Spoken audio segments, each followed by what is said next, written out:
जो चैप्टर करने जा रहे हैं उसका नाम है बॉडी फ्लूइड्स एंड सर्कुलेशन। देखिए ये चैप्टर बिल्कुल एनसीईआरटी बेस्ड करा रहा हूँ।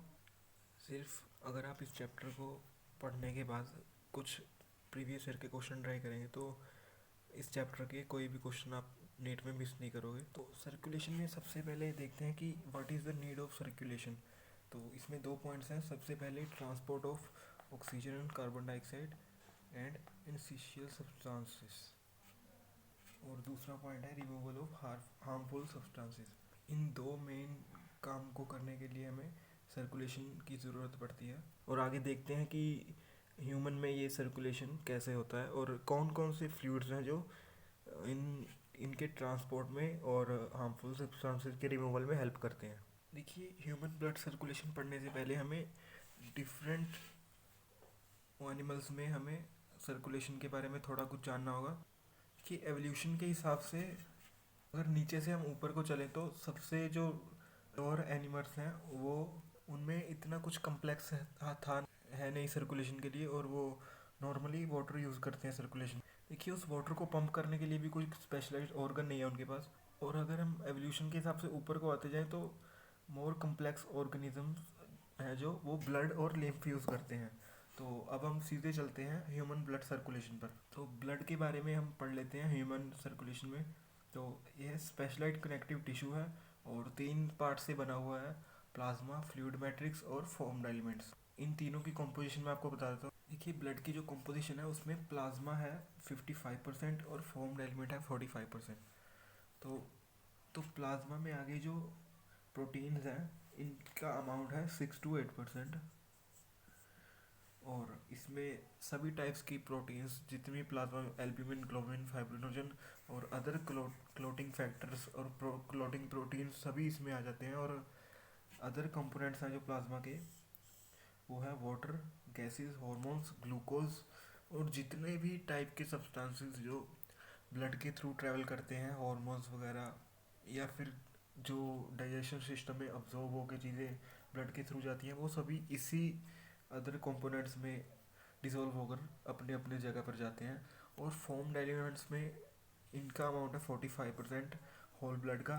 और इसमें आते हैं एरिथ्रोसाइट्स, थ्रोम्बोसाइट्स, ल्यूकोसाइट्स। इसमें से ल्यूकोसाइट्स को हम आगे कैटेगराइज कर सकते हैं दो कैटेगरीज में। एक है ग्रैनुलर ल्यूकोसाइट्स और ए ग्रैनुलर। आप चाहे तो ये टेबल बना भी सकते हैं कि लिम्फोसाइट्स को हम कैटेगराइज कर सकते हैं दो एक बेसिस पर। जिस अगर उसके साइटोप्लाज्म में ग्रैन्यूल्स हैं तो वो होगा ग्रैनुलर, और उसमें तीन एग्जांपल्स हैं: न्यूट्रो, बेसो और यूसिनोफिल्स। इसको आप बेन के नाम से याद रख सकते हैं: बेसो, यूसिनो, न्यूट्रो।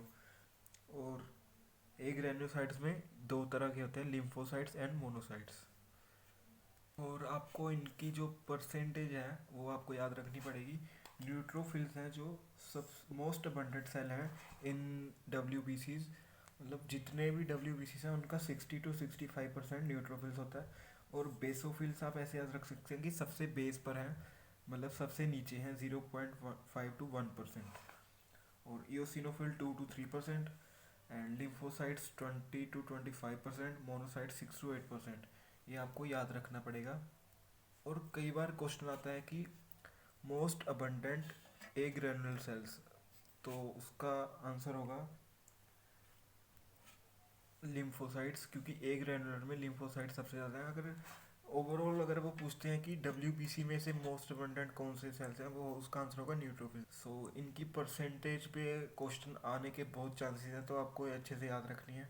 और इनकी शेप्स पे भी क्वेश्चन आ सकता है। आपको एनसीईआरटी में डायग्राम दिया हुआ है, उसमें से आपको इनकी शेप याद रखनी पड़ेगी। जो तीन मेन शेप्स होती हैं वो मैं आपको बता देता हूँ। न्यूट्रोफिल्स में जो न्यूक्लियस होता है वो मल्टी लॉब्ड होता है, और ईओसिनोफिल्स में बाइलॉब्ड, एंड मोनोसाइट्स में किडनी शेप्ड।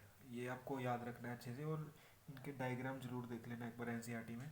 ब्लड में एरिथ्रोसाइट्स मतलब आरबीसीज के बारे में कुछ पढ़ लेते हैं। सबसे पहले तो इनका नंबर होता है 5 to 5.5 million in an adult human. इसका आपको जो याद रखने वाली चीज़ है वो है इसकी यूनिट्स: 5.5 to 5.5 मिलियन पर मिलीमीटर क्यूबिक ऑफ ब्लड। ये आपको ज़रूर याद रखना है, पर क्यूबिक ऑफ ब्लड। और जो मेच्योर आरबीसी होते हैं उनमें न्यूक्लियस नहीं होता, devoid of nucleus. And shape होती है इनकी biconcave to increase the surface area, ताकि ज़्यादा से ज़्यादा ऑक्सीजन जो है उस पर अटैच हो सके। और कलर होता है इनका red due to presence of haemoglobin. Haemoglobin में एक और चीज़ होती है आयरन। और प्रोटीन नेचर होता है इसका, प्रोटीनेशियस है हीमोग्लोबिन। और इसीलिए आयरन की कमी से, अगर आयरन की कमी हो जाए तो हीमोग्लोबिन बॉडी में नहीं बनेगा, इसकी वजह से अनीमिया भी हो सकता है। अगर आयरन से रिलेटेड कोई भी डेफिशिएंसी आए तो उससे हीमोग्लोबिन नहीं बनेगा, जिससे हमें अनीमिया हो सकता है। और एक बात, जो इसका एवरेज लाइफ स्पैन होता है वो होता है 120 डेज। ये सब आप लिख भी सकते हैं क्योंकि ये एनसीईआरटी बेस्ड है। देखिए, अब ल्यूकोसाइट्स के बारे में जो भी बातें रहेगी वो कवर कर लेते हैं। सबसे पहले तो ये कलरलेस होते हैं इनका, क्योंकि इनमें कोई हीमोग्लोबिन वगैरह नहीं होता। और इनका जो नंबर है 6000 to 8000 पर मिलीमीटर क्यूबिक ऑफ ब्लड। और जनरली शॉर्ट लिव्ड होते हैं एनसीईआरटी में। इनका कोई प्रॉपर कोई टाइम नहीं दिया होगा कि कितनी देर तक जिंदा रहते हैं, जनरली शॉर्ट लिव्ड होते हैं। और अब हम बात करते हैं, देखिए अब कुछ फंक्शन देख लेते हैं इनके। न्यूट्रोफिल्स हैं और मोनोसाइट्स, ये फैगोसिटिक रिएक्शंस में इन्वॉल्व होते हैं। फैगोसाइटोसिस होता है मतलब किसी दूसरे सेल को निगलना, जो भी बाहर से पार्टिकल आएगा उसको निगलते हैं ये। और जो मोनोसाइट्स होते हैं इनका एक और फंक्शन होता है, ये ना, अगर ये जो सेल के बहुत स्मॉल वेसल्स होते हैं जो टिश्यू तक ब्लड लेके जाते हैं, ये इनमें एक क्षमता होती है उनसे पास करने की। ये पास कर वहाँ से बहुत कम जगह से पास करके मोनोसाइट्स जो हमारा टिश्यू फ्लूइड है उसमें चले जाते हैं, और ये मैक्रोफेजिस में बदल जाते हैं। अगर वहाँ कोई इन्फेक्शन हो तो ये उसे वहाँ पर फैगोसाइटोसिस दिखाते हैं।